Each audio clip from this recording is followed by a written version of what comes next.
October 1892.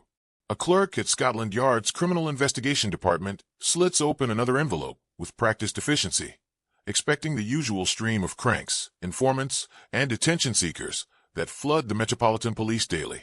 But the letter that unfolds in his hands makes him freeze mid-breath. The handwriting is elegant, educated, the script of a gentleman, yet the words describe murder with the casual precision of a grocery list. "I am writing to inform you," the letter begins, "that the deaths of Ellen Donworth and Matilda Clover were not accidents of misadventure, as your incompetent investigators concluded, but deliberate poisonings executed with strychnine. The man responsible walks freely among respectable society, and I alone possess the evidence to hang him." The letter is signed W.H. Murray. The clerk has never heard the name. What he doesn't know, what no one at Scotland Yard yet understands, is that this letter marks the beginning of an extraordinary case, one that would be solved not through detective work in the traditional sense, but through the careful analysis of words, ink, and the psychology hidden between the lines of correspondence. This is the story of Dr. Thomas Neill Cream, a killer whose compulsion to write would prove more dangerous to himself than any witness.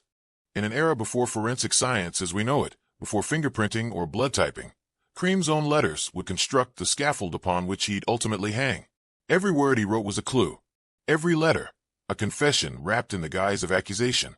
If cases like this fascinate you, where the evidence speaks through history's own documents, subscribe to the Crime O'Clock, where every mystery has a ticking timeline waiting to be uncovered. The Victorian era was a golden age of letter writing. Personal correspondence was the lifeblood of society, the primary means of conducting business, maintaining relationships, and expressing thoughts too dangerous to speak aloud. Letters were intimate, revealing, and in the case of Thomas Neill Cream, absolutely fatal. In 1892, London was a city of stark contrasts. Gas lamps flickered along cobblestone streets where wealth and poverty collided with brutal regularity. The Lambeth district south of the Thames was a place where desperate women sold themselves for survival, where lodging houses asked no questions, and where death came often enough that another body raised few eyebrows. Between October 1891 and April 1892, 4 young women died in Lambeth under circumstances that physicians labeled as death by natural causes or misadventure. Ellen Donworth, 19 years old, collapsed on the street after meeting a gentleman, her body convulsing violently before she died in agony. Matilda Clover, 27, died in her lodgings after an evening with a client, her death attributed to alcoholism. Emma Shrivel and Alice Marsh, both young prostitutes sharing rooms, died together on the same night, in screaming torment. Each death was marked by the same horrific symptoms: violent convulsions, arched backs, locked jaws, the characteristic signs of strychnine poisoning. Yet the doctors who examined these women were quick to dismiss murder. These were prostitutes, after all, women whose lives were saturated with gin and laudanum, whose clients were rarely gentlemen, whose deaths were considered inevitable consequences of their profession. But someone knew the truth, someone who had been there, someone who couldn't resist telling the world what he'd done, even as he tried to blame others. The letter that arrived at Scotland Yard that October morning was not the first. It was simply the first that couldn't be ignored. Detective Inspector Frederick Smith Jarvis picked up the letter with the careful attention of a man who'd learned to read between the lines. The details were too specific, too accurate. The writer knew things that hadn't been published in newspapers. He knew the exact symptoms of the victims. He knew their names, their addresses, the nights they died. Most tellingly, he knew they'd been poisoned with strychnine, a fact that had never been officially determined because no autopsies had been performed. The deaths had been signed off as natural. How could a random letter writer know what the police themselves didn't? "Either we have a witness to murder," Jarvis said to his colleague, "or we have our murderer writing to us directly." The letter went on to accuse a man named Walter Harper of the Donworth killing, claiming Harper was a wealthy gentleman who'd poisoned the girl to silence her after she threatened to expose their relationship. The writer demanded that Scotland Yard investigate immediately and hinted that he possessed evidence, letters, he claimed, that would prove Harper's guilt beyond doubt. It was a blackmail scheme, obviously. But blackmail schemes don't usually include accurate medical details about uninvestigated deaths. Jarvis made a decision that would crack the case wide open. He ordered the exhumation of Matilda Clover's body. On November 5, 1892, nearly 6 months after her burial, Matilda Clover's coffin was raised from the earth. The autopsy revealed what the anonymous letter writer had claimed all along. Her body contained enough strychnine to kill 3 people. She hadn't died of drink or disease. She'd been murdered. And suddenly, a phantom letter writer had become the Metropolitan Police's most valuable and most dangerous correspondent. More letters arrived. Some went to Scotland Yard. Others went to prominent citizens accused of the murders, respectable doctors, businessmen, members of parliament. Each letter followed the same pattern. Detailed accusations of murder, demands for money to keep silent, threats of exposure if payment wasn't made. But these weren't the crude attempts of a typical blackmailer. The language was sophisticated, the medical knowledge evident, the psychological manipulation precise. Whoever was writing these letters understood chemistry, medicine, and human nature. He was educated, articulate, and utterly ruthless. What he didn't understand was that every letter he sent was tightening a noose around his own neck, woven from his own words, tied with his own distinctive hand. Because Thomas Neill Cream, the man behind the pen, had a fatal flaw. He couldn't stop writing. He couldn't resist the urge to document, to explain, to control the narrative of his own crimes. In an era where criminals typically fled or hid, Cream wrote letters, dozens, then hundreds of them. And in those letters, carefully preserved and catalogued, lay the complete story of a killer who murdered with poison and sealed his fate with ink. Thomas Neill Cream was born in Glasgow, Scotland, in 1850, but it was in the letters he wrote throughout his life that his true character emerged, layer by calculated layer, like poison dissolving slowly in wine. His early correspondence reveals a young man of intelligence and ambition. Letters to his family in Canada, where they'd emigrated when he was 4, show a student hungry for education and status. He attended McGill College in Montreal, earning his medical degree in 1876. His thesis, ironically, focused on chloroform, a substance he would later use with deadly intent. But even in these early years, certain patterns appeared in his writing. Medical school colleagues later recalled how Cream wrote constantly, notes, observations, letters to women he barely knew. He documented everything, as if his life only became real once committed to paper. After graduating, Cream set up practice in Canada, and this is where the first hints of darkness seep into his correspondence. In 1876, a young woman named Flora Brooks died after visiting Dr. Cream's office for an illegal abortion. Her family received an anonymous letter suggesting that Cream was responsible, but the case went nowhere. The letter was never traced, though decades later, handwriting experts would note striking similarities to Cream's own script. Was he already playing this game? Writing letters that accused himself while maintaining deniability? The psychology was twisted but consistent. Cream seemed unable to commit crimes without somehow documenting them, even if the documentation was disguised as accusation against others. In 1878, Cream married Flora Brooks's cousin, a young woman named Marian Faulkner. The marriage lasted exactly 1 day.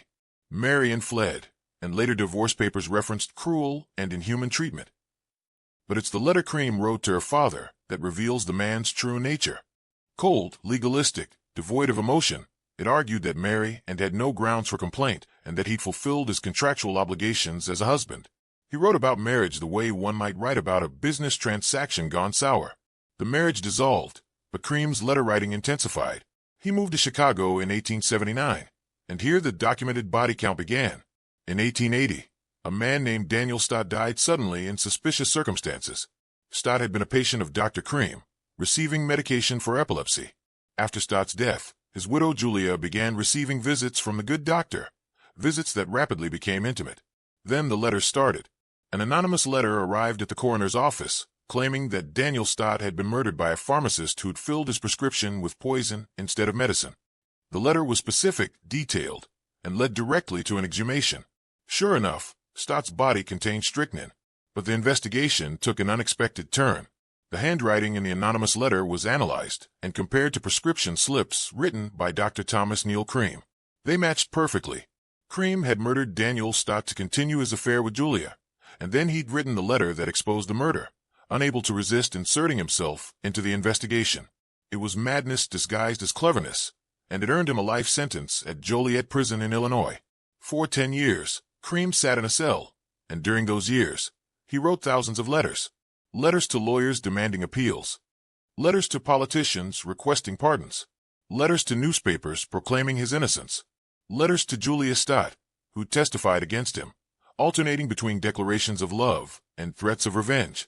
Prison officials kept many of these letters. They were evidence of an obsessive, manipulative mind that couldn't stop working, scheming, and most of all writing. A prison psychiatrist noted in his records. Inmate Cream writes constantly, often 12 to 15 letters per day. He appears unable to exist without putting his thoughts to paper, even when those thoughts incriminate him. In 1891, through political connections and possibly bribery, Thomas Neill Cream was released early. His father had died and left him an inheritance of $16,000, a fortune that would fund his return to England and the killing spree that would make him infamous.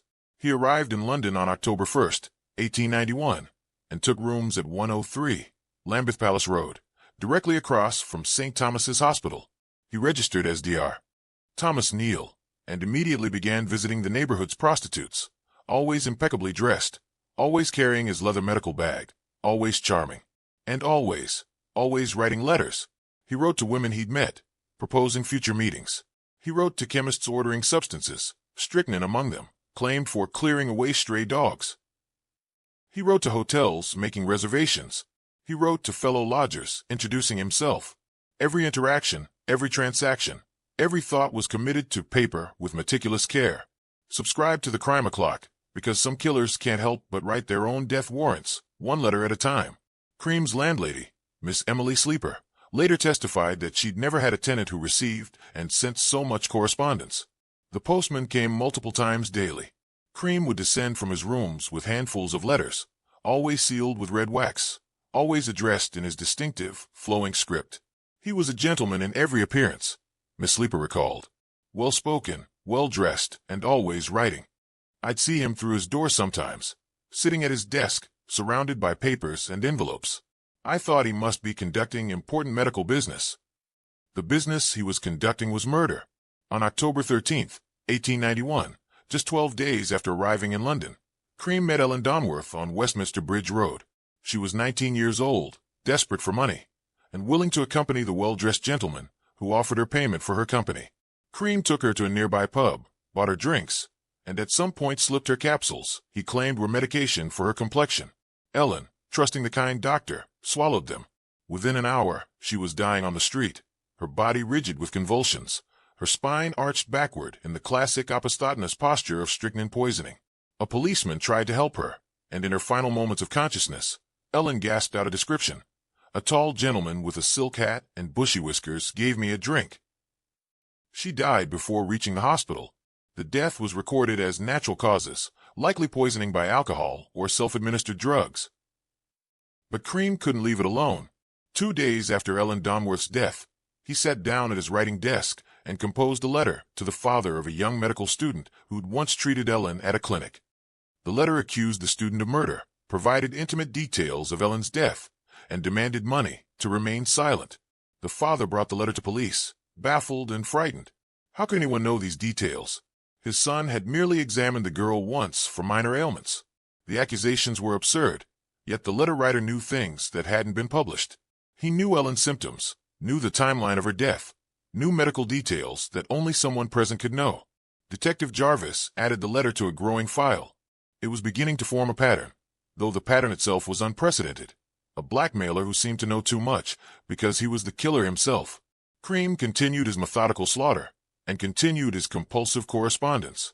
In April 1892, he met 2 young women, Emma Shrivel and Alice Marsh, who shared lodgings. He charmed them, offered them pills, American remedies for ladies' health, and left. Both women died that night in screaming agony, their bodies found twisted and rigid, their faces frozen in final terror. Within a week, letters began arriving at Scotland Yard, at newspapers, at the offices of prominent physicians. Each letter described the murders with clinical precision. Each letter accused someone else. Each letter was written in the same distinctive hand, sealed with the same red wax, posted from the same Lambeth district where the murders occurred. Thomas Neill Cream had found his fatal rhythm: kill, then write about it. The murders satisfied some dark compulsion, but the letters satisfied something deeper, a need to be known, to be acknowledged, to force the world to recognize his intelligence even if they didn't know his name. Not yet, but his name was about to appear in his own correspondence, and when it did, the game would be over. The Metropolitan Police Evidence Room in 1892 contained a growing collection that would have seemed absurd if it weren't so sinister. 43 letters, all written by the same hand, all describing murders with intimate accuracy, all accusing different men of crimes they hadn't committed. Detective Inspector Jarvis spread them across his desk like a macabre puzzle. The paper quality varied, some expensive linen stock, others common foolscap. The postmarks came from different districts across London, but the handwriting was unmistakable. Whoever was writing these letters had a distinctive style.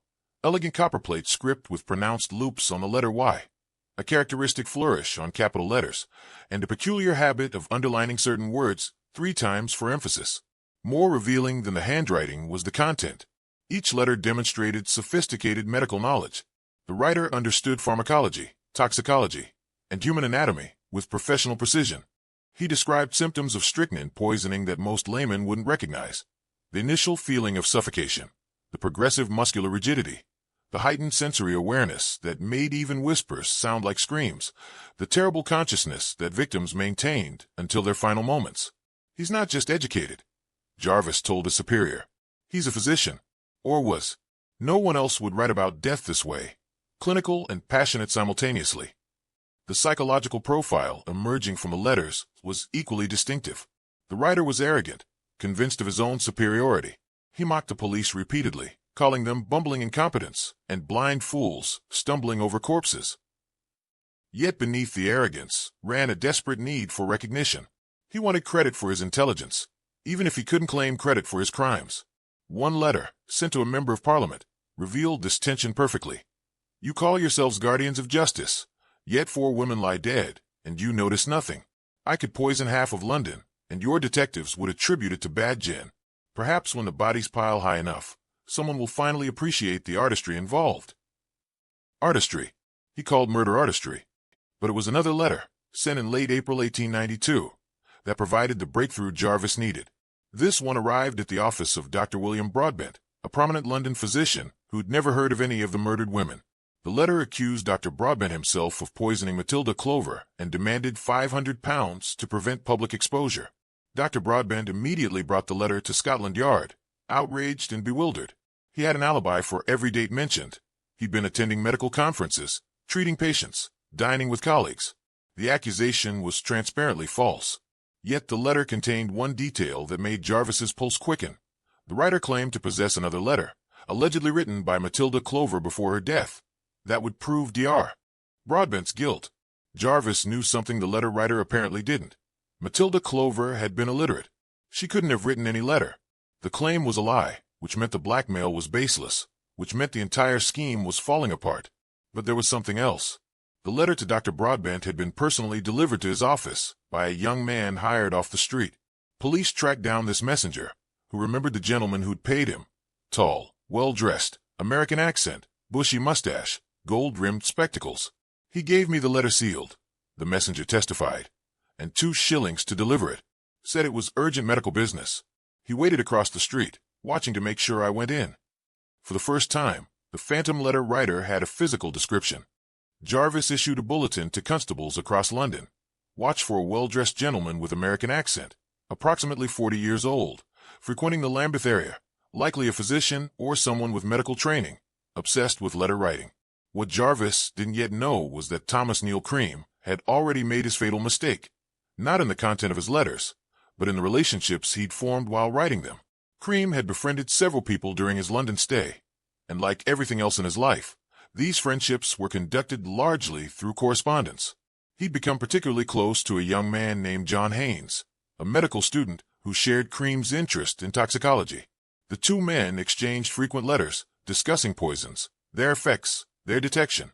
Cream wrote with the enthusiasm of a professor, describing in elaborate detail how various substances killed, how quickly they acted, how they might be administered without detection. In one letter, preserved by Haynes and later turned over to police, Cream wrote, "Strychnine is the most fascinating of all poisons. The victim remains conscious throughout, aware of every sensation, unable to cry out as the muscles lock. There is something almost beautiful in its precision, a physical corruption that mirrors spiritual decay. The prostitutes of Lambeth are dying from it, you know, though the police are too stupid to notice the pattern." Haynes had thought it was morbid theorizing. He didn't realize his friend was describing his own handiwork. Cream also corresponded with a woman named Laura Sabatini, who lived in Berkhamsted and whom he'd met through a personal advertisement. Their letters began innocently.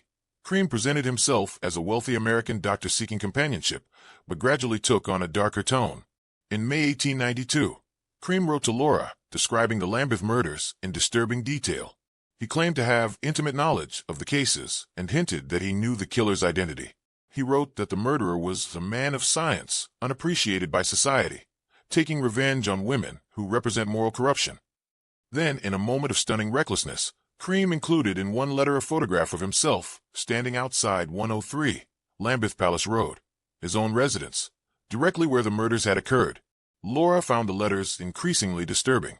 When she saw newspaper reports about the Lambeth poisonings, she recognized details Cream had mentioned in his correspondence. Frightened, she brought the letters to her local police station. The letters were forwarded to Scotland Yard, where Jarvis read them with growing excitement. Here, finally, was not just the handwriting they'd been tracking, but a name, an address, and a photograph. On June 3, 1892, Detective Inspector Jarvis stood outside 103 Lambeth Palace Road and knocked on the door of Dr. Thomas Neill's rooms. Cream answered wearing a silk dressing gown, spectacles perched on his nose, a pen still in his hand. Behind him, his writing desk was covered with papers, envelopes, and bottles of ink in various colors. "Dr. Neill?" Jarvis asked, though he already knew.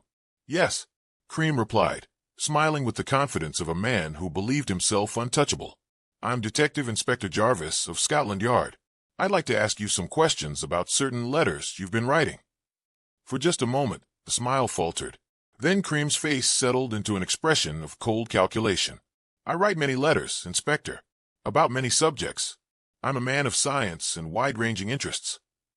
"Indeed," Jarvis said. "That's precisely what concerns us. May we come in?" Cream stepped aside, gesturing to his rooms with theatrical politeness. As police entered, their eyes went immediately to the writing desk. Dozens of letters in various stages of composition, bottles of strychnine on a shelf labeled for medical use, a leather-bound journal filled with Cream's handwriting. Jarvis picked up one of the unfinished letters. It was addressed to a Mr. Smith, accusing him of the Shrivel and Marsh murders, demanding payment for silence. "Dr. Neill," Jarvis said quietly, "or should I call you Dr. Cream?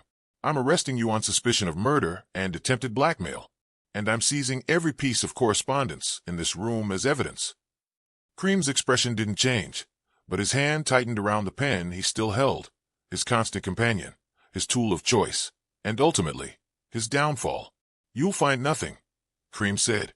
"I'm merely an observer reporting crimes, a concerned citizen alerting authorities to incompetence." "We'll let the letters speak for themselves," Jarvis replied. "They seem to have quite a lot to say." Over the next 3 days, police would seize over 300 letters, notes, and documents from Cream's rooms.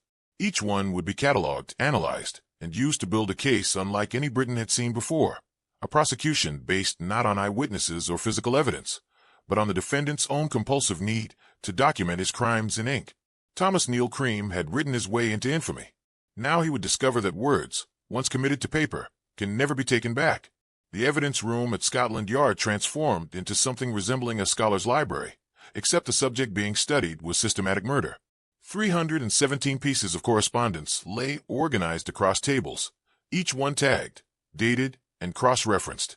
Detective Inspector Jarvis and a team of investigators worked 16-hour days, reconstructing Thomas Neill Cream's movements not through witness statements or physical clues, but through the chronological narrative he'd written himself. What emerged was a portrait of methodical evil, documented in the killer's own meticulous handwriting. The letters revealed that Cream's murderous campaign had begun the moment he arrived in London. On October 5, 1891, just 4 days after taking rooms in Lambeth, he'd written to a chemist in Oxford Street ordering gelatin capsules and requesting information about strychnine suppliers. The letter was signed Dr. Thomas Neill and included his Lambeth address. No attempt at anonymity. No caution. He'd ordered murder weapons as casually as one might order stationery. On October 11th, 2 days before Ellen Donworth's death, Cream wrote a letter to his landlady asking her to recommend respectable establishments where a gentleman might meet young ladies for conversation. Miss Sleeper had suggested several music halls and theaters in the area. She had no way of knowing she was directing him toward his hunting ground. Ellen Donworth died on October 13th. By October 15th, Cream had already written 3 letters about her death, one to Frederick Smith, a medical student who'd once treated Ellen, accusing him of murder and demanding money. One to a chemist claiming to have witnessed the poisoning, and one to a newspaper editor, suggesting that a medical scandal of enormous proportions was being covered up by Scotland Yard. The timeline was damning. How could Cream know intimate details of Ellen's death within 48 hours unless he'd been present? The police investigation hadn't even determined it was murder yet. The death certificate still read natural causes. But Cream knew. He knew the exact time of death, the specific symptoms, the location where Ellen collapsed. He knew because he'd been there, watching his poison work, studying the results with a physician's clinical detachment. The letters also revealed something more disturbing. Cream had attended Ellen Donworth's inquest. He'd sat in the public gallery, listening as doctors testified about her symptoms, as witnesses described her final moments. And afterward, he'd written a letter to the coroner criticizing the investigation and suggesting alternative theories of how the poison might have been administered. He couldn't resist improving on the official narrative, even when that narrative was covering up his own crime. After Ellen Donworth came Matilda Clover. The letters surrounding her death told a more complex story, one that revealed Cream's twisted psychology in sharp detail. Cream had met Matilda in late October at a pub near Waterloo Station. Unlike his other victims, Matilda received multiple visits from the gentleman doctor. Cream seemed to have developed a fascination with her, though whether it was attraction or something darker remains unclear. He wrote letters to her between visits, letters that police later recovered from her lodgings. These letters are among the most chilling in the entire collection. Written in a tone of affectionate concern, they offered Matilda medical treatments for various ailments. Cream described himself as her protector, her guardian, the one person who truly cared about her health and well-being. "My dear Matilda," one letter read, "I have been thinking of your condition and have prepared a special tonic that will restore your vitality and beauty. Take 3 capsules before bed, and you will wake feeling renewed. Trust in my expertise. I have your best interests at heart." The capsules contained strychnine. Matilda Clover died on October 20th, 1891, in her rooms at 27 Lambeth Road. Her landlady heard her screaming, but assumed it was a nightmare or intoxication. By morning, Matilda was dead, her body rigid, her face frozen in a grimace of agony. The death was attributed to alcoholism. No autopsy was performed. No investigation launched. Matilda Clover was just another dead prostitute in Lambeth, barely worth a mention in the newspapers. But Cream couldn't accept her anonymity. He began writing letters about Matilda's death with obsessive frequency. He wrote to Scotland Yard, claiming she'd been murdered by a prominent doctor. He wrote to that doctor demanding blackmail payment. He wrote to newspapers insisting that Matilda's death was being covered up as part of a broader scandal involving high society. In one particularly revealing letter, sent to the Times, but never published, Cream wrote, "The woman Clover knew secrets that powerful men wished to silence. Her death was no accident but a calculated murder, and I possess proof that will shake London society to its foundations." The secrets, of course, didn't exist. Neither did the proof. But Cream needed the narrative. He needed Matilda's death to mean something, to be recognized as significant. In his twisted mind, he was elevating these women through murder, making them important, making them noticed, immortalizing them through his crimes. The winter of 1891 passed quietly. Cream wrote letters, but committed no murders that investigators could identify. Perhaps the cold weather kept the prostitutes indoors. Perhaps Cream's poison supply had run low. Or perhaps he was simply enjoying the game of writing to police, taunting them with unsolved deaths they didn't even know were murders. Then came April 1892, and the double murder that would finally draw serious attention. Emma Shrivel, 18 years old, and Alice Marsh, 21, shared rooms at 118 Stamford Street. They'd known each other since childhood and worked together, watching out for each other in the dangerous world of Lambeth streets. On the evening of April 11th, they met a gentleman with an American accent who bought them drinks and offered them pills. For ladies' complaints, he told them with a sympathetic smile. American medicine, very modern. They'll make you feel wonderful. The women took the pills. According to Cream's own letters, written afterward, naturally, he waited outside their lodgings, timing how long it would take for the strychnine to work. The screaming began around midnight. Other residents in the building heard it, terrible, inhuman sounds that went on for over an hour. Several people knocked on the door, but it was locked from inside. By the time the landlady fetched a key, both women were dead. This time, the deaths couldn't be dismissed. 2 young women dying simultaneously, both displaying identical symptoms of violent poisoning. in a building where multiple witnesses heard their agony. This demanded investigation. Subscribe to the Crime O'Clock, because the truth has a way of surfacing, even when buried beneath decades of lies and ink. Dr. Thomas Stevenson, the Home Office toxicologist, performed the autopsies personally. He found unmistakable traces of strychnine in both bodies, massive doses, administered within hours of death. The women had been murdered, no question. Scotland Yard launched a full investigation. Witnesses described the American gentleman who'd been seen with the victims. A chemist came forward reporting that a Dr. Neill had purchased strychnine from him weeks earlier. The pieces were connecting, and then the letters started arriving. Cream sent 7 different letters about the Shrivel and Marsh murders within the first week. He accused various men, a medical student, a pharmacist, a respectable physician. Each letter contained the same pattern: detailed knowledge of the crime, accusations against innocents, demands for money. But he made a crucial error. In one letter, written to Constable George Cumley, who'd been first on the scene, Cream described the interior of the room where the women died. Details that hadn't been reported in newspapers. Details that only someone who'd been inside could know. He described the position of the bodies, the color of the wallpaper, a broken teacup on the floor, a photograph on the mantelpiece. Constable Cumley brought the letter to his superiors. "Whoever wrote this was in that room," he said simply. "Either he's the murderer, or he was there when it happened." The handwriting was compared to the dozens of other accusatory letters Scotland Yard had received. All matched, all written by the same hand, all describing murders with impossible accuracy.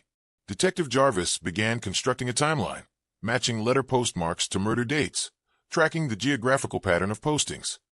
Every letter had been mailed from within half a mile of where a murder occurred, always within days of the death, always demonstrating knowledge that no innocent person could possess. The investigation was closing in, and Cream's own correspondence was drawing the net tight. But even as police worked to identify him, Cream continued writing, to his friend John Haynes, to Laura Sabatini, to various newspapers and officials. In one letter to Haynes, dated May 15, 1892, Cream wrote with barely concealed excitement, "The Lambeth poisonings have the entire city in an uproar, yet the police remain utterly baffled. I could solve these cases in an afternoon, but where is the sport in that? Let them stumble about in their ignorance, while superior minds observe from the shadows." Superior minds. Shadows. Always this need to be recognized as intelligent, even while remaining anonymous. But anonymity was becoming impossible. Too many letters, too many details, too many connections. On June 3rd, when Detective Jarvis knocked on Cream's door, it wasn't a lucky break or brilliant detective work that led him there. It was the letters themselves, 317 pieces of evidence, all written by the defendant, all pointing directly to his guilt. Thomas Neill Cream had spent months writing himself into the center of a murder investigation. Now he would discover that the same letters he'd crafted so carefully would become the instruments of his own destruction. The interrogation room at Scotland Yard was sparse: a wooden table, 2 chairs, a single gas lamp casting shadows that flickered across the walls. Thomas Neill Cream sat with perfect posture, his hands folded, his expression one of bemused patience, as if he were a professor indulging a particularly slow student. Detective Inspector Jarvis placed a leather portfolio on the table between them. Inside were 53 letters, carefully selected from the larger collection. Each one damned Cream in a different way. "Dr. Cream," Jarvis began, "you've been quite prolific in your correspondence." "I'm an educated man," Cream replied smoothly. "Letter writing is the mark of civilization, something you'd understand if you'd received proper schooling." The arrogance was breathtaking. Even in custody, facing murder charges, Cream couldn't resist asserting his intellectual superiority. It was this compulsion, this need to be recognized as the smartest man in the room, that had driven him to write the letters in the first place. Jarvis opened the portfolio and selected a letter at random. This one was sent to Mr. W.H. Russell on April 20th, 1892. "You accuse him of murdering Emma Shrivel and Alice Marsh. You provide detailed descriptions of how they died, the convulsions, the lockjaws, the arched backs. You mention strychnine specifically." Jarvis looked up. "How did you know they were poisoned with strychnine when that information hadn't been released to the public?" Cream smiled. "I read medical journals. I make educated inferences. The symptoms you describe are consistent with strychnine poisoning. Any competent physician would reach the same conclusion." "Any competent physician," Jarvis agreed. "Except the information I just described wasn't in the medical journals or newspapers. Those details came from your letter, written before the autopsy results were available. The smile didn't falter, but something changed in Cream's eyes. A flicker of calculation, reassessing the trap he'd walked into. Jarvis continued, selecting another letter. This one went to Dr. William Broadbent. You claim Matilda Clover wrote a letter before her death identifying him as her murderer. But we've established that Matilda Clover was illiterate. She couldn't write. Yet you claim to possess this letter, a letter that couldn't possibly exist. An error in my information, Cream said dismissively. I was told she'd written it. I repeated what I'd heard.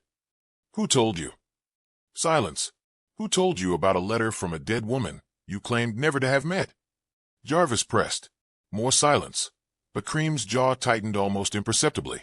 The interrogation continued for hours, with Jarvis methodically working through the letters, pointing out contradictions, impossible knowledge, and damning details. But it wasn't what Cream said during the interrogation that would convict him. It was what he'd already written. While Cream sat in custody, a team of analysts worked on decoding the psychological patterns hidden in his correspondence. What they discovered was a man who couldn't help confessing, even as he tried to deflect blame. Take, for example, a letter sent to the Daily Chronicle on April 25, 1892. Ostensibly, it was another attempt to implicate an innocent man in the Shrivel and Marsh murders. But embedded within the accusations was something remarkable, a detailed, almost lyrical description of how the poisoning occurred. The gentleman approached them with kindness, Cream wrote, offering medicine disguised as American health tonics. He watched their trust with the patience of a scientist observing an experiment. When they swallowed the capsules, he noted the time, precisely 10:47 p.m., knowing what would follow. Within 20 minutes, the first convulsions began. He remained outside, listening to the evidence of his expertise, unmoved by their suffering, because their pain was necessary data for his research into the limits of human endurance. It read like a confession wrapped in third-person narrative, the detail about noting the exact time. Who would do that except the poisoner himself? The description of suffering as necessary data. The language of a physician who'd committed murder as an experiment. A handwriting expert named Thomas Guerin was brought in to analyze the letters. Guerin had pioneered the use of handwriting analysis in criminal investigations, and he approached Cream's correspondence with scientific rigor. What he found was consistent across all 317 documents. The handwriting showed distinctive characteristics, unusual pressure on downstrokes, a peculiar formation of the letter G, with an exaggerated tail, and most tellingly, identical spelling errors repeated across different letters, supposedly written by different people. Cream had written several letters, claiming to be from witnesses to the murders. Each was supposedly written by a different person, but all contained the same misspelling of physician instead of physician. All used British spelling for some words and American spelling for others, reflecting Cream's Canadian education and American residency. All showed the same grammatical quirks and sentence structures. These letters, Guerin testified, were all written by the same hand, despite attempts to disguise the writing in some instances. The writer tried varying his script, changing the slant, altering letter sizes. But fundamental characteristics remain constant. These are the unconscious habits that betray a writer's identity. But the most damning evidence came from Cream's personal correspondence. Letters he'd written to friends and acquaintances that were never meant to be seen by police. In a letter to his friend John Haynes, dated November 2, 1891, Cream wrote, "I attended an inquest yesterday for a prostitute who died rather spectacularly. The doctors are idiots. They attributed her death to natural causes, when it was obviously strychnine poisoning. The muscle rigidity, the aposthodness, the clear consciousness until the end, textbook strychnine. But they see what they expect to see. Another dead whore, another alcohol-related death. I could have told them exactly what killed her, but where's the amusement in that?" The inquest he referred to was Ellen Donworth's. Cream had attended it, then written about it with unmistakable satisfaction. He knew it was strychnine because he'd administered it himself. In another letter to Haynes, this one from December 1891, Cream became even more explicit. "I've been conducting experiments with various alkaloids. Strychnine produces the most fascinating results. The victims remain conscious, aware of every sensation, trapped in their own dying bodies. There's something almost beautiful about it, from a purely scientific perspective. The prostitutes of Lambeth provide excellent research opportunities. No one notices when they die." Haynes had kept these letters because he found Cream's medical knowledge impressive. Only later, after Cream's arrest, did he realize his friend had been describing actual murders as experiments. Perhaps most chilling was a letter Cream wrote to Laura Sabatini, the woman he'd been courting through correspondence. In May 1892, after the Shrivel and Marsh murders had made headlines, Cream wrote to her with barely disguised excitement. "London is paralyzed by fear of the Lambeth poisoner," he wrote. "Every newspaper carries stories of his crimes. They call him a monster, a devil, a fiend. But what if he's something else entirely? What if he's a man of science, unappreciated by a society that can't comprehend his brilliance? What if his actions, though shocking, serve a higher purpose, eliminating the corrupt, the diseased, the human waste that pollutes civilization? The police will never catch him because they think like common criminals. This man thinks like a philosopher." Laura had found this letter deeply disturbing. When she brought it to police, she told them, "It was as if he was describing himself, as if he wanted me to know what he'd done, but couldn't quite bring himself to confess directly." She was exactly right. Every letter Cream wrote contained this tension, the desperate need to be recognized for his crimes warring with the instinct for self-preservation. He wanted credit without consequences, fame without punishment. The coded confessions extended beyond the murder letters. Police searching Cream's rooms found his personal journal, 200 pages of daily observations written in his distinctive hand. The entries were ostensibly innocent, recording meetings, describing the weather, documenting his activities. But certain entries aligned perfectly with the murder dates. October 13th, 1891. Administer treatment to young woman tonight. Dosage, 3 grains. Results as expected. Subject expired within 90 minutes. No complications. October 20th, 1891. Second treatment successful. Subject more resistant than anticipated. Increased observation time. Outcome satisfactory. April 11th, 1892. Double administration. Fascinating to observe parallel progression. Both subjects responded identically. Research confirms consistency of dosage effects. He documented his murders in his own journal, using medical language to disguise confession as clinical observation. But the dates, the details, the cold satisfaction in his tone, it was all there, written in ink that couldn't be erased. Thomas Neill Cream had created an archive of his own guilt. Every letter, every journal entry, every scrap of correspondence was another nail in the coffin he'd built for himself, with paper and ink. As the evidence mounted, even Cream seemed to recognize the trap he'd constructed. In one of his final letters before trial, written from his cell at Newgate Prison, he attempted to explain himself to his lawyer. "I wrote because I had to," he confessed. The crimes themselves were incomplete, without documentation. "A symphony unheard is meaningless. I needed the world to know what I'd accomplished, even if they didn't know it was me. Can you understand that?" His lawyer couldn't. No one could. But the letters understood. They spoke clearly, loudly, and with damning precision about exactly what Thomas Neill Cream had done. The breakthrough in understanding Thomas Neill Cream's complete criminal history came from an unexpected source.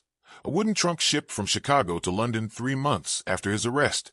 Inside were documents that would reveal the Lambeth murders were not the beginning of Cream's killing spree, but merely the most recent chapter in a transatlantic trail of death that stretched back over a decade. The trunk belonged to Cream's former mistress, Julia Stott, the widow of Daniel Stott, the man Cream had poisoned in Illinois in 1881. Julia had kept every letter Cream had ever written to her, even after she testified against him at his trial. Some women keep love letters as romantic mementos. Julia Stott kept hers as evidence of her own complicity and survival. When she learned of Cream's arrest in London, she made a decision that would cement his fate.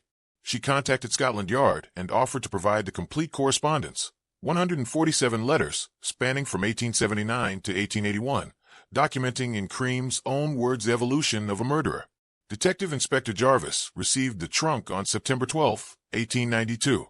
Inside, wrapped in brown paper and tied with string, were letters that told a story of manipulation, murder, and a killer refining his methods across 2 continents. The earliest letters, written when Cream first arrived in Chicago in 1879, showed a man establishing himself in a new city. He wrote to Julia describing his medical practice, his ambitions, his loneliness. The tone was charming, cultured, sympathetic. He positioned himself as a gentleman of science, trapped among American provincials who couldn't appreciate his European training. "I find myself isolated among these crude Americans," he wrote in February 1880. "They trust their medicine men and snake oil salesmen more than properly trained physicians. But I am patient. I will build a practice among those who recognize true expertise when they encounter it. Then Daniel Stott entered the picture. Stott was an elderly railway agent suffering from epilepsy, and Cream began treating him with a tonic that he personally compounded. The letters to Julia during this period contained detailed descriptions of Stott's condition, his treatments, his gradual dependence on the medication Cream provided.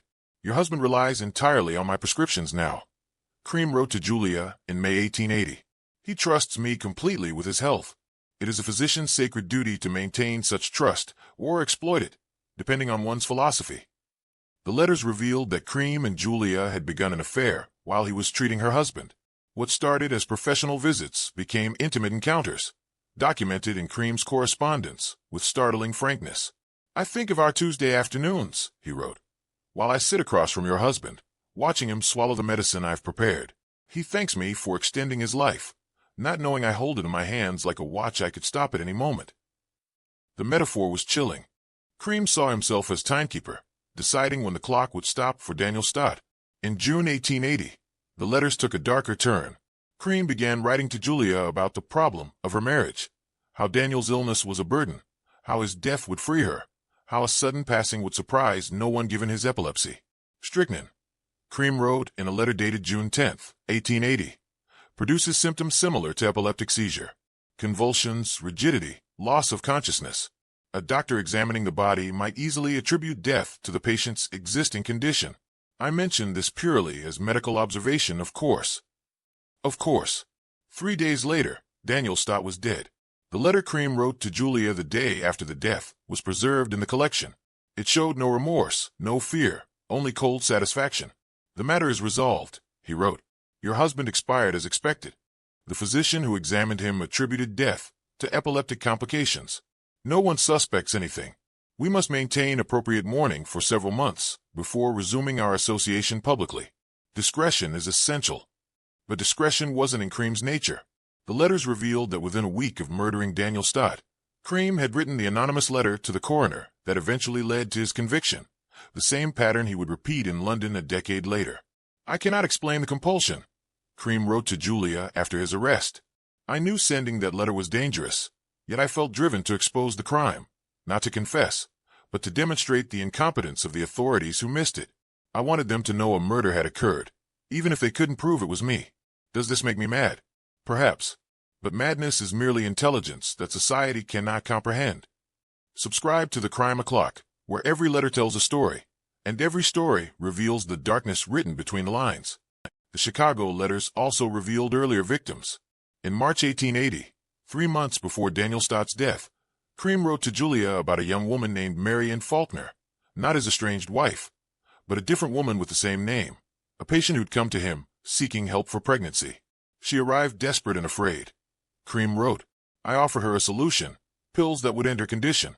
She took them with such trust, such gratitude. But the pills contained more than she bargained for. Her death was ruled accidental overdose. Another problem solved with chemistry and clever documentation." The letter was dated March 14, 1880. Chicago death records confirmed that a Marian Faulkner, age 23, had died that same week of self-administered poisoning. No investigation had been conducted. Cream's letters suggested there were others. He wrote vaguely about patients whose treatments produced unexpected results and medical experiments conducted under clinical conditions. He never named names, but the implication was clear.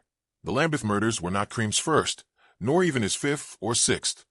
They were simply the ones where his compulsive letter-writing finally betrayed him completely. The most revealing documents in Julia Stott's trunk were letters Cream had written from Joliet prison during his 10-year incarceration. These letters showed a mind obsessed with his crimes, reliving them, analyzing them, planning future refinements.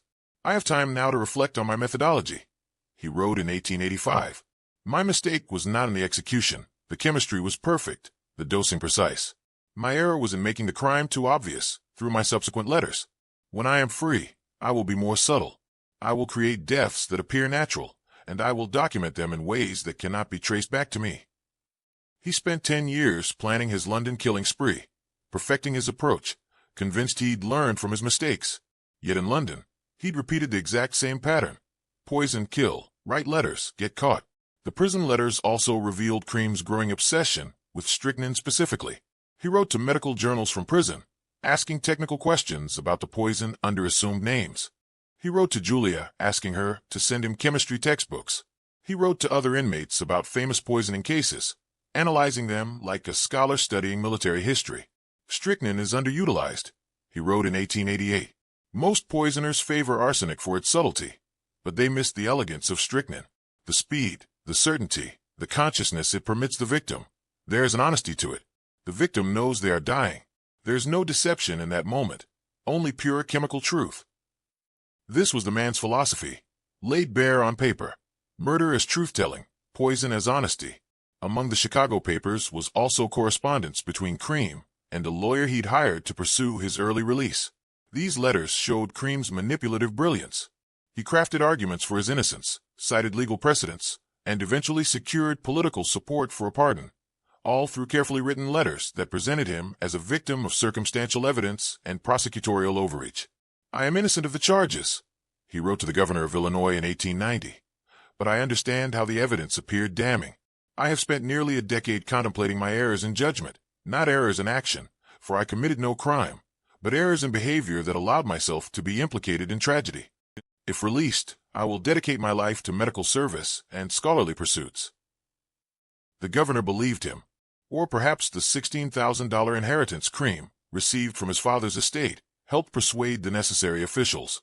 Either way, Cream was released in July 1891, and within 3 months, he was killing again in London. The transatlantic correspondence revealed one final crucial detail. Cream had planned his London campaign while still in prison. Letters to acquaintances in England, written in 1890, inquired about neighborhoods where a physician might set up practice, areas with active street life, and minimal police presence. He'd chosen Lambeth before he ever arrived. He'd selected his hunting ground through careful research and letter writing from his prison cell in Illinois. Detective Inspector Jarvis compiled all the American correspondence into a supplementary evidence file. The British prosecution couldn't use most of it directly. Cream had already served his sentence for Daniel Stott's murder, but it established pattern, method, and most importantly, it showed that the Lambeth letters weren't aberrations. They were the consistent behavior of a man who killed and then couldn't resist documenting his kills. The Chicago papers also provided handwriting samples that predated the London crimes by over a decade. Thomas Guerin, the handwriting expert, confirmed that the writing style was identical. Same letter formations, same spelling quirks, same grammatical patterns. This man's handwriting, Guerin testified, has remained remarkably consistent across 13 years and 2 continents. The London letters and the Chicago letters were written by the same hand, without question. Thomas Neill Cream had left a paper trail across the Atlantic Ocean, dozens of letters in America, hundreds in England, all written in his distinctive script, all documenting his evolution from a killer who made mistakes to a killer who made the exact same mistakes with greater confidence. The transatlantic papers proved what the Lambeth letters had suggested. Thomas Neill Cream was addicted to writing about his crimes. Geography couldn't cure him. Prison couldn't reform him. His compulsion to document was stronger than his survival instinct. And now, sitting in Newgate Prison awaiting trial, surrounded by his own correspondence being catalogued as evidence, Cream finally understood the trap he'd built for himself, one letter at a time, spanning continents and decades, each one another bar in the cage that would hold him until the rope tightened around his neck. In October 1892, as Thomas Neill Cream's trial date approached, Scotland Yard invited Dr. Forbes Winslow to examine the collected correspondence. Winslow was Britain's leading alienist, what would later be called a psychiatrist, and had made a career of studying criminal minds. But he'd never encountered anything like the archive of letters spread across the evidence tables. "Most criminals try to hide their crimes," Winslow observed, running his fingers across the stacked envelopes. This man tried to hide himself while advertising his crimes. It's a paradox that reveals profound psychological disturbance. Winslow spent 3 weeks analyzing every piece of Cream's correspondence, looking for patterns not in what was said, but in how it was said, why it was said, and what the compulsion to say it revealed about the writer's mind. His conclusions would form a psychological profile that was decades ahead of its time, an early attempt at what modern investigators would call criminal profiling, built entirely from linguistic and behavioral analysis of written documents. The first pattern Winslow identified was grandiosity bordering on delusion. Throughout Cream's letters, certain phrases appeared repeatedly. Superior intellect, scientific precision, minds incapable of comprehension, genius unrecognized by mediocrity. In a letter to John Haynes, Cream wrote, "The average man stumbles through life governed by emotion and instinct. The scientific mind observes, analyzes, and acts with deliberate purpose. I inhabit a realm of thought that most humans cannot access. This isolation is both my burden and my distinction." Winslow noted that Cream never used "I think" or "I believe." He stated everything as objective fact. His intelligence wasn't a personal assessment, but a natural law. His superiority wasn't opinion, but scientific reality. This is pathological narcissism. Winslow wrote in his analysis, "The subject has constructed an identity entirely around his perception of intellectual dominance. Any threat to this self-image produces profound anxiety, which he manages through demonstrations of his cleverness, namely, the commission and documentation of crimes that prove his superiority over law enforcement." The letters also revealed what Winslow called a profound disconnection from human empathy. Cream wrote about his victims the way a botanist might describe pressing flowers, clinical observations devoid of emotional recognition that he was describing human beings. In one letter, describing Ellen Donworth's death, Cream wrote, "The subject exhibited classic strychnine response, initial dyspnea, followed by tetanic spasms, opisthotonus, and heightened sensory awareness. The progression matched textbook descriptions precisely. Time from administration to expiration, approximately 87 minutes. The data confirms dosage calculations. Subject, data, confirms calculations. Never woman, or person, or any word acknowledging Ellen Donworth's humanity. She was reduced to a chemical experiment. Her death mere validation of Cream's pharmaceutical knowledge." Winslow found this pattern throughout the correspondence. The victims were specimens, their suffering symptoms, their deaths outcomes. This linguistic distancing, Winslow argued, allowed Cream to commit murder without experiencing guilt or remorse. "He has reframed murder as research," Winslow concluded. "In his mind, he is not a criminal but a scientist conducting experiments that happen to involve human death. This delusion is maintained through his writing.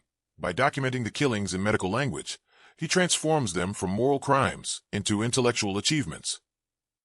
But the most fascinating psychological pattern Winslow identified was what he called the confession compulsion. Cream's seemingly irresistible need to reveal his crimes, even as he tried to conceal his identity. Every letter Cream wrote contained this tension. He would accuse others of his murders, but the accusations always included details only the killer could know.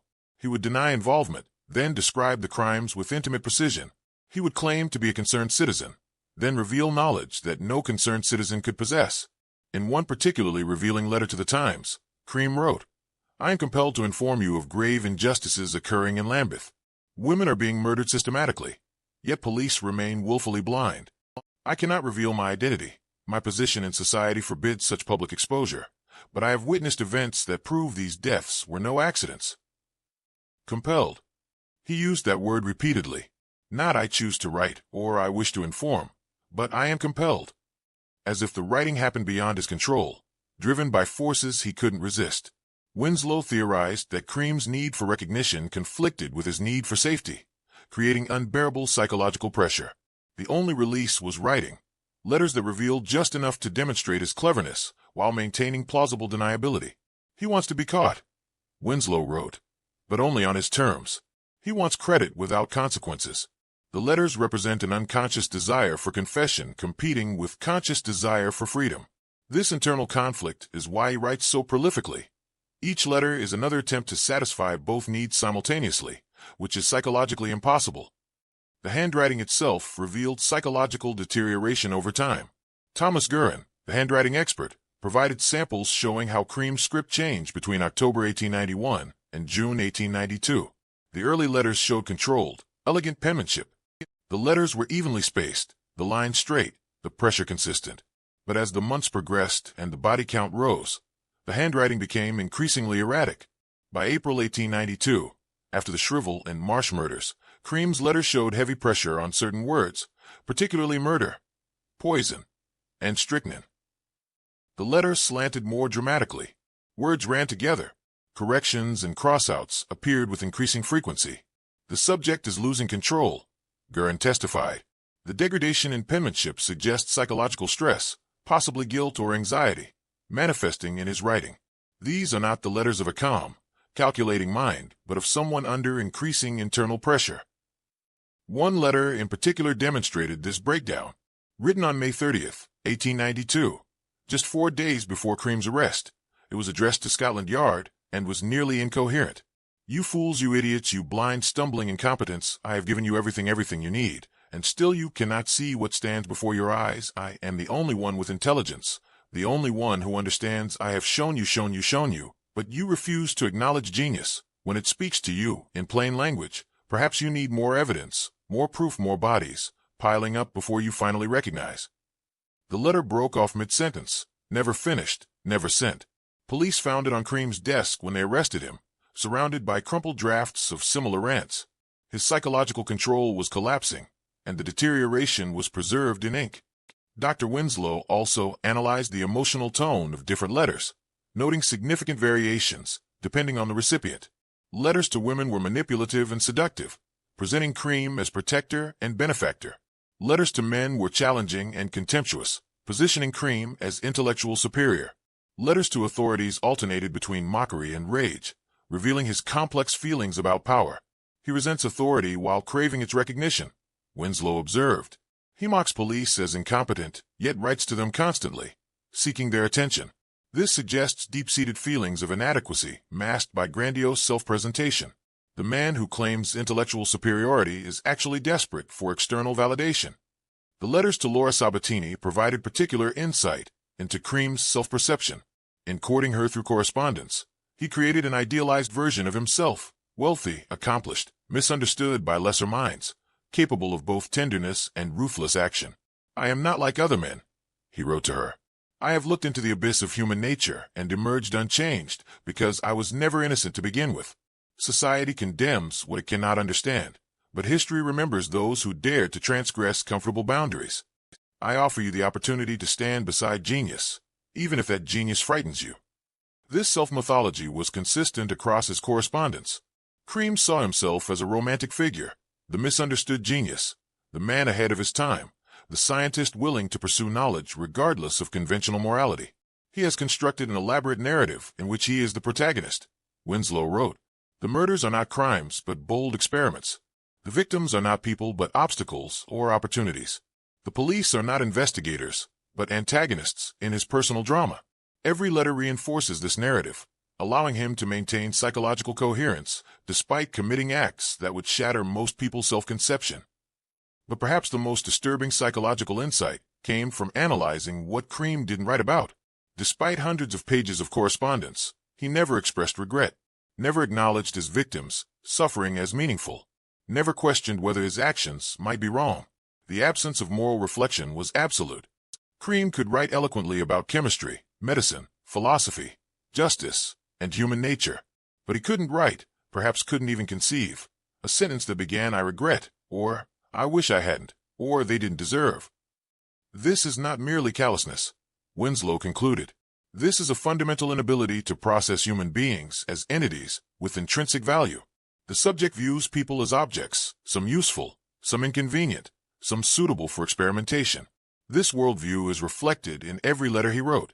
The absence of empathy is not a choice but a psychological void. When Dr. Winslow presented his findings to the prosecution, he was asked whether Cream was legally insane, whether his psychological abnormalities absolved him of responsibility for his crimes. Winslow's answer was unequivocal. The defendant knew exactly what he was doing. He understood that murder was illegal and took steps to conceal his identity. He was not compelled by delusion or hallucination, but by choice and calculation. His psychological disturbances made him capable of murder, but they don't make him innocent of it. He is not mad. He is evil, and his letters prove he reveled in that evil with full consciousness of his actions. The psychological portrait that emerged from 317 letters was of a man without conscience, consumed by narcissism, driven by a compulsion to document his own superiority, and ultimately destroyed by the very intelligence he claimed made him untouchable. Thomas Neill Cream's mind was laid bare in his correspondence, not through what he intended to reveal, but through what he couldn't help revealing. Every letter was a window into a psychological landscape where human life had no meaning and murder was merely performance, art designed for an audience of one, himself.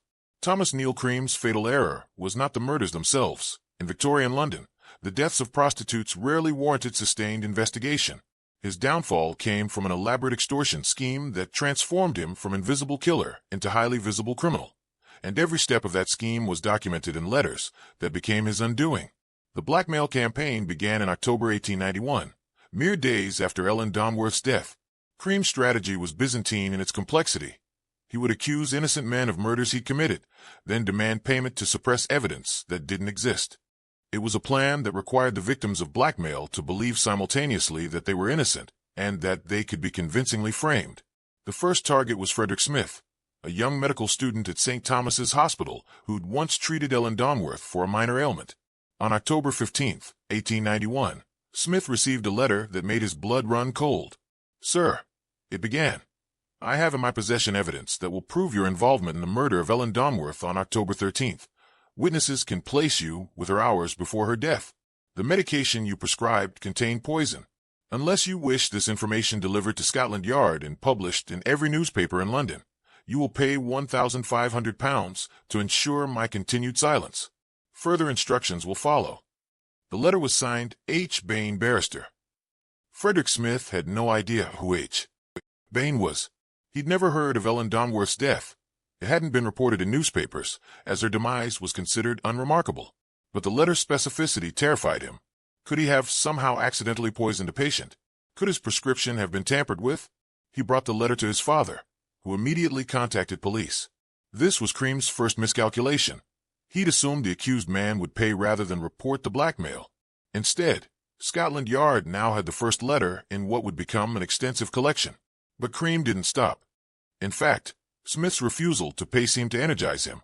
Over the next 8 months, he sent blackmail letters to at least 19 different men, each one accused of murders they hadn't committed. Each one provided with details that made the accusations seem plausible. Dr. Joseph Harper received 3 letters accusing him of poisoning Matilda Clover. The letters claimed that witnesses had seen him entering her lodgings, that his handwriting matched prescriptions found in her room, that a diary entry in his hand described administering fatal medication. None of it was true, but the letters were terrifyingly specific. They included Matilda's address, the date of her death, descriptions of her symptoms, information that Harper had no way of knowing was accurate because Matilda Clover's death had been attributed to natural causes. No investigation had occurred. No newspaper had reported it. Harper, like Smith, went to police. "I've never heard of this woman," he told Detective Inspector Jarvis. "But whoever wrote these letters knows she existed and knows how she died. How is that possible unless she was actually murdered?" That question launched the exhumation that proved Matilda Clover had been poisoned with strychnine. Cream's blackmail letters had inadvertently triggered the murder investigation he'd thought he'd avoided. The psychological pattern behind the extortion scheme revealed Cream's profound need for control and recognition. He wasn't blackmailing for money. His father's inheritance had left him financially comfortable. He was blackmailing to extend his power over the narrative of his crimes. By accusing others, he positioned himself as the omniscient observer, the man who knew secrets, the puppet master pulling strings. Each letter reinforced his fantasy of intellectual dominance. He was manipulating police, manipulating the accused, manipulating the entire investigation from behind a veil of anonymity. Except the veil was transparently thin.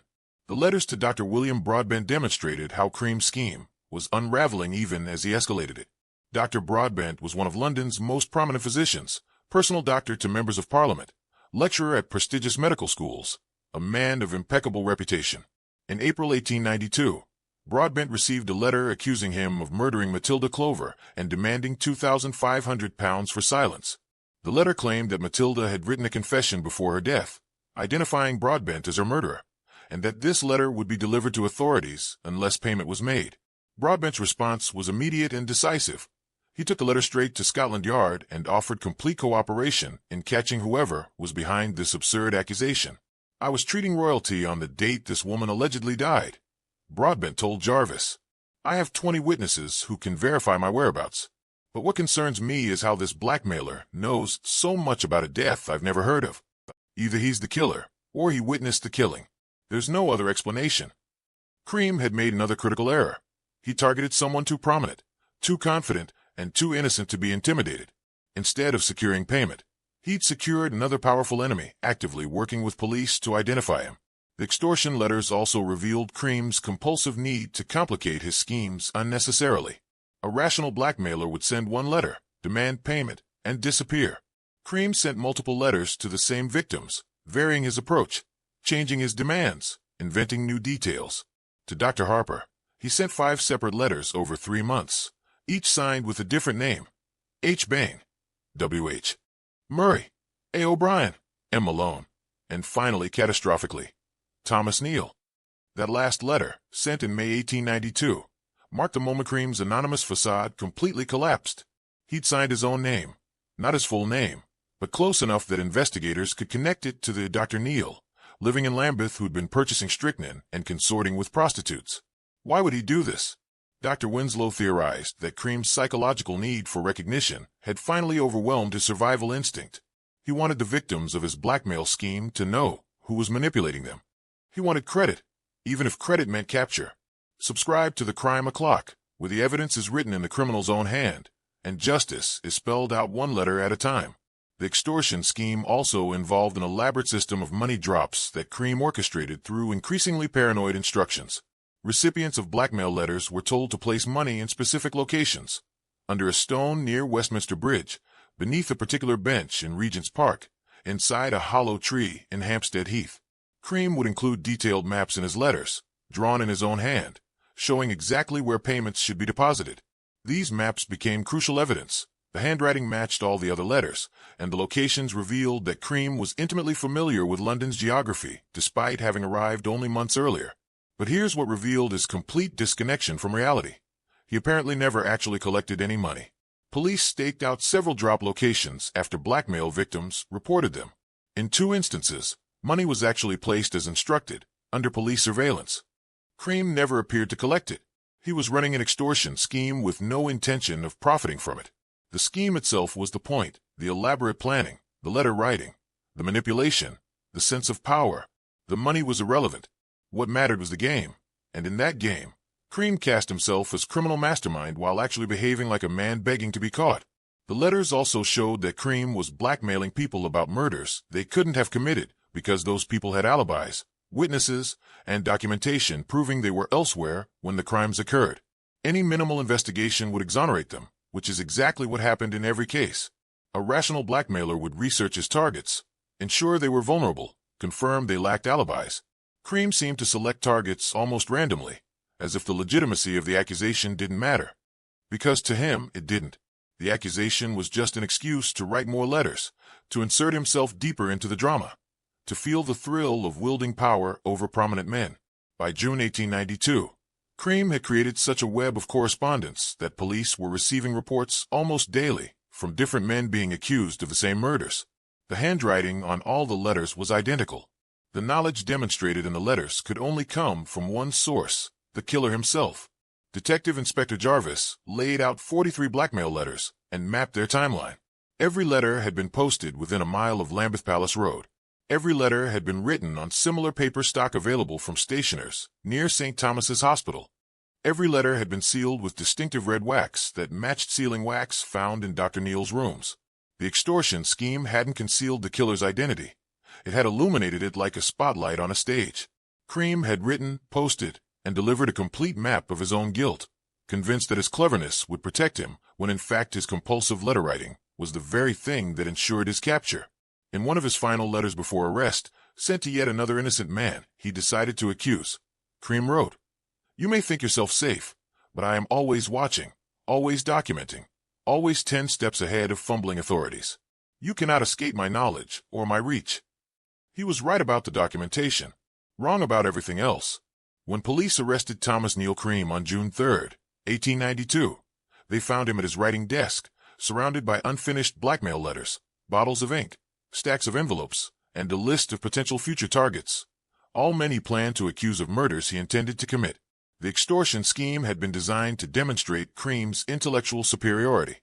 Instead, it became the mechanism of his destruction, a paper trail leading directly to his door, written in his own hand, sealed with his own wax, signed, ultimately, with his own name. The trial of Thomas Neill Cream opened at the Old Bailey on October 17, 1892, before Mr. Justice Henry Hawkins, one of England's most formidable judges. The courtroom was packed to capacity, standing room only, with journalists from every major newspaper in London and several American publications crammed into the press gallery. The case had captured public imagination not for its brutality, but for its peculiarity. A defendant condemned primarily by his own written words.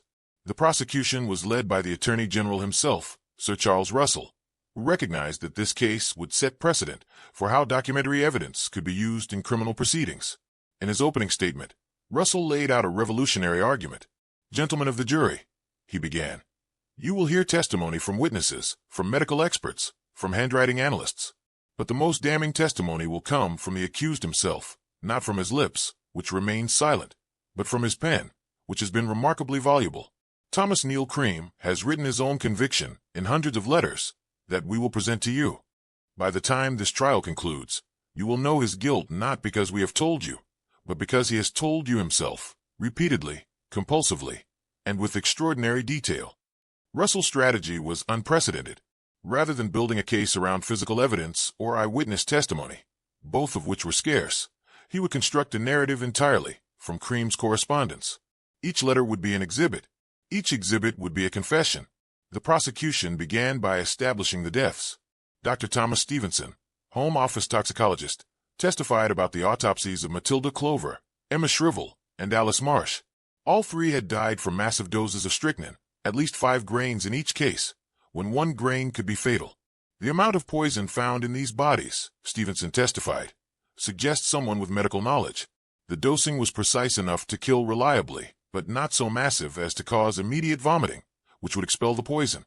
This is pharmaceutical precision, not lucky guesswork.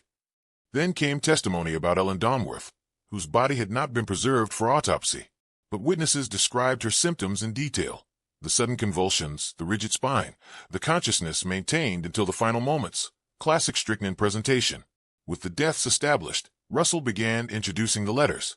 He started with the blackmail correspondence, demonstrating that the writer possessed impossible knowledge about crimes that hadn't been officially recognized as murders. How, Russell asked the jury, could the writer of these letters know that Matilda Clover died of strychnine poisoning when her death certificate listed natural causes? How could he describe her symptoms when no autopsy had been performed? How could he know the date and location of her death when it was never reported in newspapers? There's only one answer. The writer was present. The writer administered the poison. The writer is the murderer. Russell read excerpts from 43 letters over 2 days, building a chronological narrative of murder and blackmail. The jury listened in stunned silence as they heard Cream's own words describe symptoms, locations, timelines, details that only the killer could know. Then came Thomas Guerin, the handwriting expert, carrying a leather case containing hundreds of writing samples. Guerin had prepared elaborate charts showing how specific letter formations in the blackmail letters matched exemplars from Cream's personal correspondence, his prescriptions, his journal entries. The writer of these letters, Guerin testified, pointing to overlaid transparencies showing identical letter structures, is the same individual who wrote prescriptions as Dr. Thomas Neill, who signed a register at 103 Lambeth Palace Road, and who corresponded with John Haynes, Laura Sabatini, and Julia Stott. The handwriting is identical in all fundamental characteristics. I can state with absolute certainty that Thomas Neill Cream wrote every one of these letters. The defense attorney, Mr. Gogan, challenged Guerin aggressively during cross-examination. Isn't handwriting analysis subjective? Can you truly claim certainty? Guerin remained unshaken. I can claim certainty because the characteristics I've identified are unconscious habits, the angle of ascenders, the formation of loops, the pressure patterns. These cannot be consciously altered without appearing forced. Dr. Cream's writing shows consistent patterns across 13 years and thousands of documents.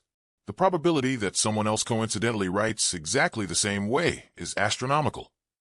The prosecution then called witnesses who could connect Cream to the victims. Lucy Rose, a prostitute who worked the same streets as the murdered women, testified that a gentleman matching Cream's description had approached her in April 1892, offered her pills, and became angry when she refused them.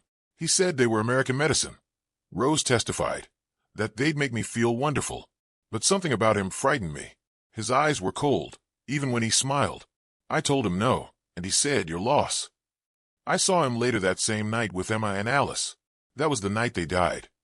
Another prostitute, Elizabeth Masters, testified that Cream had given her pills in March 1892, which she pretended to swallow but actually discarded. I didn't trust him, she said. Too friendly, too eager. When I heard about the poisonings, I realized what those pills probably were. I got lucky. The others didn't. The prosecution introduced Cream's personal journal, reading entries that aligned perfectly with murder dates. The clinical language, treatment administered, dosage calculated, results observed, took on sinister meaning when cross-referenced with death records. Russell then made his most dramatic presentation, the letters to John Haynes and Laura Sabatini, where Cream had essentially confessed while pretending to speculate. Reading from Cream's letter describing the Lambeth poisoner as a man of science conducting research, Russell asked the jury, who else but the murderer himself would describe these crimes this way? Who else would characterize the murder of 4 young women as research? Who else would defend the killer as misunderstood genius? The defendant is telling us what he did, disguised as analysis of what someone else might have done. The defense strategy was limited. Gauguin couldn't deny the letters were genuine. The handwriting evidence was overwhelming. He couldn't argue that Cream didn't write about the murders. The content spoke for itself. Instead, he attempted to suggest that Cream was an obsessive busybody who inserted himself into criminal investigations, not the criminal himself. My client is eccentric, Gauguin argued. He's arrogant, socially inappropriate, and yes, perhaps mentally unwell. But peculiar behavior is not proof of murder. Writing letters about crimes does not mean committing them. Perhaps Dr. Cream read about these deaths in newspapers we haven't found. Perhaps he heard rumors in Lambeth's pubs and streets. Perhaps he's a fantasist who constructed elaborate theories about crimes he didn't commit. It was a weak argument, and Gauguin knew it. The problem was that Cream had written letters before the crimes were publicly known, describing details that were never published, using medical knowledge that pointed directly to a physician poisoner. The prosecution's rebuttal was devastating. Russell systematically demonstrated that for each murder, Cream's letters contained information that hadn't been made public. The letters themselves had triggered investigations. The exhumations had been ordered because of what the letters revealed. The defense asks you to believe, Russell said, that Dr. Cream somehow knew about unpublicized deaths, divined their cause without medical examination, and wrote detailed letters about them out of mere curiosity. This strains credibility past the breaking point. The simpler, more logical explanation is that he knew these details because he committed these crimes. On the 4th day of trial, the prosecution called a witness who would provide the final, crushing piece of evidence, Detective Sergeant Patrick McIntyre, who had been tracking Cream's movements during the period of the murders. McIntyre testified that on the night Emma Shrivel and Alice Marsh died, a constable had seen a well-dressed gentleman with an American accent loitering outside 118, Stamford Street, the building where the women lived. The constable remembered him because he'd been there for over an hour, checking his pocket watch repeatedly. I asked what he was doing. The constable had reported, and he said he was waiting for friends. But he looked nervous, kept looking up at the windows. When I came back around my beat an hour later, he was gone, but I heard the screaming start shortly after. The constable's description matched Cream exactly. Tall, mustached, gold-rimmed spectacles, American accent. He was waiting, Russell told the jury, to see if his poison worked. He was timing it, just as his letters described, scientific observation, clinical documentation. He stood outside those women's lodgings and listened to them die screaming, then went home and wrote about it in his journal as if he'd conducted a successful experiment. The defense called no witnesses. What could they say? The letters spoke too loudly to be contradicted by testimony. In his closing argument, Gauguin made a final, desperate appeal. Do not convict a man based on letters. Letters can be misinterpreted, taken out of context, made to seem more sinister than intended. My client's writings are strange. Yes, but strange is not guilty. Eccentric is not murderous. Russell's closing was brief and definitive. He held up a single letter, one of the last Cream had written before his arrest. The defendant wrote this to a friend just days before his capture. I know who the Lambeth poisoner is. I've been tracking him for months. I could expose him tomorrow if I chose, but where's the sport in that? Let the police stumble about while I observe from the shadows. Gentlemen, read those words again. I know who he is because he is that person. I could expose him because exposure would be confession. I observe from the shadows because he's watching his own crime spree like a spectator at theater he's written himself. This letter is a confession wrapped in pretense, and it's one of hundreds that prove beyond any doubt that Thomas Neill Cream is the Lambeth poisoner. The jury deliberated for 12 minutes, guilty on all counts. When the verdict was read, Cream showed no emotion. He sat perfectly still, his hands folded, his expression unchanging. Later, witnesses would report that he seemed almost satisfied, as if the trial had been a performance and the guilty verdict was the applause he'd been waiting for. Mr. Justice Hawkins pronounced sentence with unusual gravity. Thomas Neill Cream, you have been convicted of murder on evidence largely written by your own hand. You documented your crimes with the same precision you used to commit them. Your letters have spoken louder than any witness, and they have condemned you as surely as if you'd confessed in this courtroom. You will be taken from here to Newgate Prison, and thence to the place of execution, where you will be hanged by the neck until you are dead. Cream finally spoke. May I say something? The judge nodded. I would like to note for the record, Cream said calmly, that the prosecution's case was built on circumstantial evidence and handwriting analysis, neither of which is infallible. History will remember that I was convicted not by proof, but by interpretation. History, Russell replied sharply, will remember that you were convicted by your own words, which required no interpretation, only reading. Thomas Neill Cream was led from the courtroom, still clutching a pen he'd been using to take notes throughout his trial, writing until the very end. Newgate Prison in November 1892 was a place where time moved slowly toward inevitable endings. Thomas Neill Cream occupied cell number 7 in the condemned block, a stone chamber 10 feet square, with a single barred window that admitted pale morning light and the sounds of London waking to another day he would not see. He requested writing materials immediately upon arrival. The prison governor hesitated, allowing condemned prisoners to write with standard practice, but Cream's case was unique. His letters had hanged him. Giving him pen and paper seemed like providing a knife to a suicide. But British law allowed condemned prisoners to correspond with family and legal counsel, and the governor couldn't deny the request without cause. So Cream wrote. In the 43 days between his conviction and execution, he produced 162 letters, each one carefully preserved by prison officials who recognized their historical significance. These final letters provide a chilling window into a mind confronting its own extinction. They show no remorse, no fear, and no recognition that his crimes were morally wrong. Instead, they reveal a man still desperate to control the narrative, still convinced of his own intellectual superiority, still writing himself as the protagonist in a story that was ending with a noose. The early letters focused on appeals. Cream wrote to lawyers, politicians, and journalists, arguing that his conviction was unjust. But the arguments themselves revealed his fundamental inability to understand normal human thinking. I was convicted based on handwriting, he wrote to his solicitor on November 2nd, which is hardly scientific evidence. Had I been truly guilty, I would never have been so careless as to write letters that could be traced to me. The very fact that I wrote openly proves my innocence. A guilty man would have hidden his correspondence. The logic was spectacularly backwards. Cream seemed unable to grasp that his compulsion to write was exactly what made him guilty, and that his belief in his own cleverness had been his downfall. He thought his letter-writing proved innocence, when it actually proved guilt beyond reasonable doubt. He wrote to newspapers offering to sell his complete confession for publication, then in the same letters insisted he had nothing to confess, because he was innocent.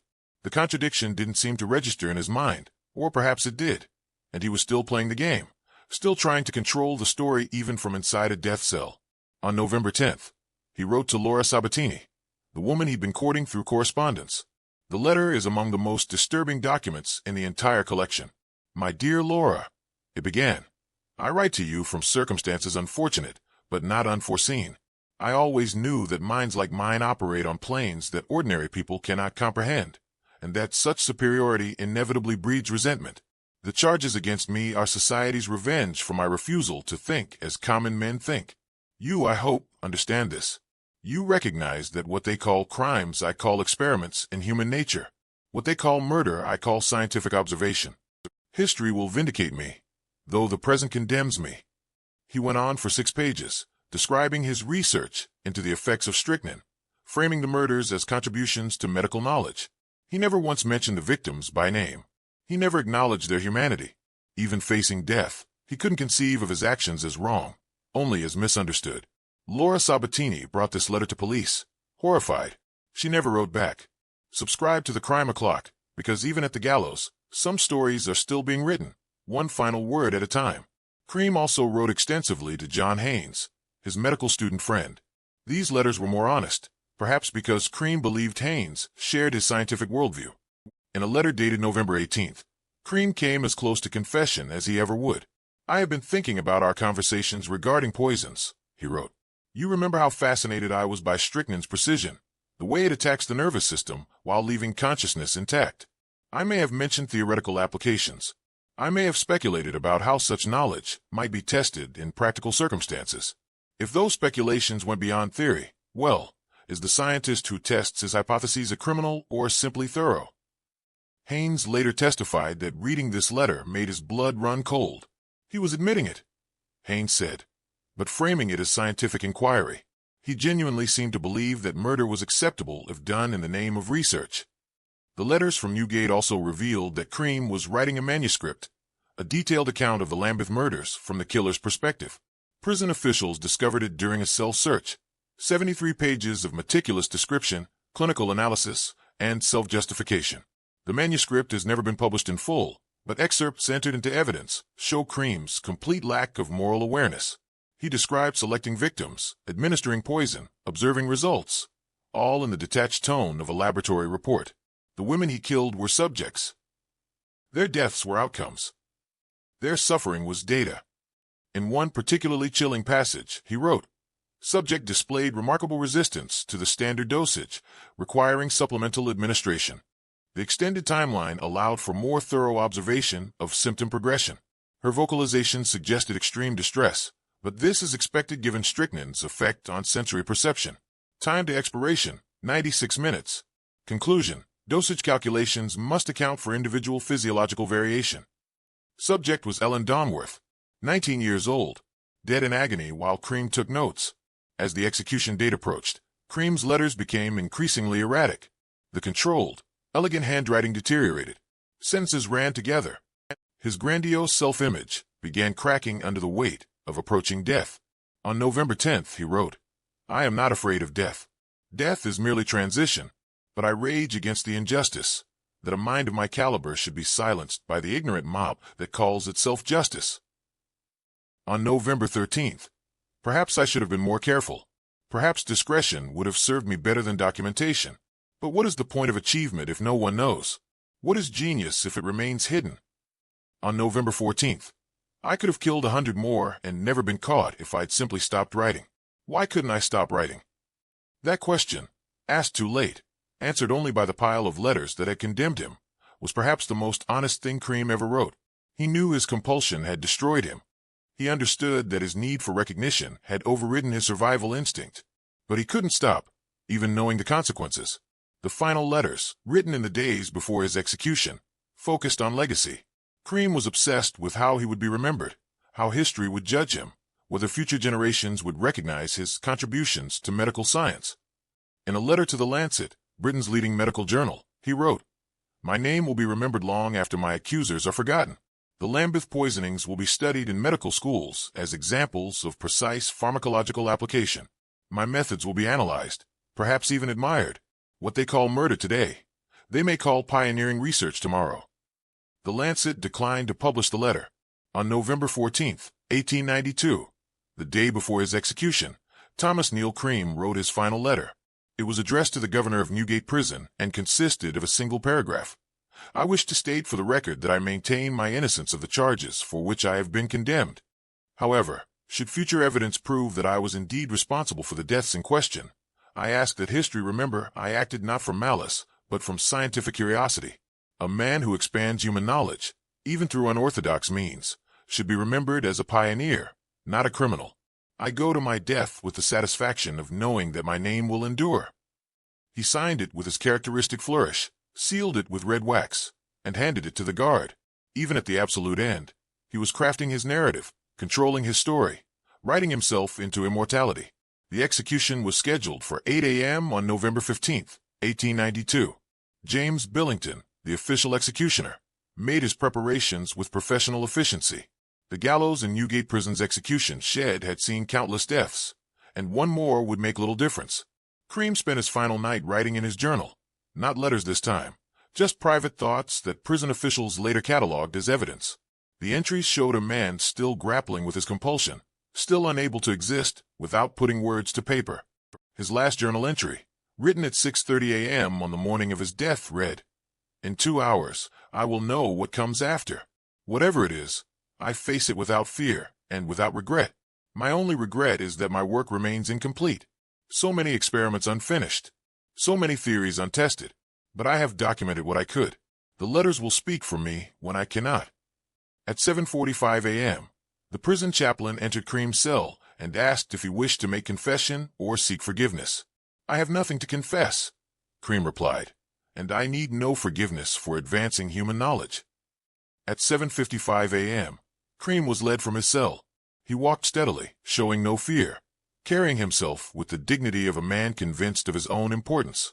Several witnesses later commented that he seemed almost eager, as if the execution were merely the final act in a performance he'd been staging. As he climbed the scaffold steps, Cream looked at the small crowd of witnesses and officials assembled to watch him die. According to multiple witnesses, as the noose was placed around his neck and the white hood pulled over his face, Thomas Neill Cream spoke his final words. What he said has been debated for over a century. Multiple witnesses reported different versions. Some heard nothing. Others heard fragments. But several witnesses, including a journalist, a prison official, and the chaplain, claimed they heard Cream say, "I am Jack." The trap door opened. The rope snapped tight. Thomas Neill Cream fell 8 feet and died instantly, his final sentence forever incomplete. Whether he was truly about to claim he was Jack the Ripper, whose murders had terrorized London 4 years earlier, remains one of criminology's enduring mysteries. Cream had been in prison in Illinois during the Ripper murders, making the claim impossible. But perhaps, even at the moment of death, he couldn't resist one final attempt at notoriety, one last effort to write himself as the greatest villain in history. Or perhaps it was merely the final, desperate cry of a man whose entire life had been defined by his need to be recognized, acknowledged, and remembered. The last known letter of Thomas Neill Cream, the final testament of a man who killed with poison and condemned himself with ink, was found in his cell after his execution. It was unsealed, unaddressed, incomplete, just a fragment of a sentence in his distinctive handwriting. If you are reading this, then I have achieved immortality through infamy, which is better than being forgotten through. The sentence broke off. The pen had run out of ink. Thomas Neill Cream's body was buried in an unmarked grave within Newgate Prison. But his letters remained, 317 pieces of correspondence, catalogued and preserved, telling the story of a killer who couldn't help documenting his own crimes, who wrote himself into history and onto the gallows, one word at a time. The Victorian crime solved through secret writings wasn't solved by brilliant detective work or forensic science. It was solved by the criminal himself, who left behind a complete confession written across hundreds of pages, signed with his own hand, sealed with his own wax, and delivered by his own compulsion to the very authorities hunting him. Every word was a clue. Every letter, a step closer to the noose. And in the end, Thomas Neill Cream proved that the most dangerous weapon a criminal can possess is a pen, especially when they can't stop using it. What's your take on this case? How a man's compulsion to document his own genius became the very thing that destroyed him? Share your thoughts below and subscribe to the Crime O'Clock, because the next mystery is already ticking, waiting to be uncovered through the evidence history left behind.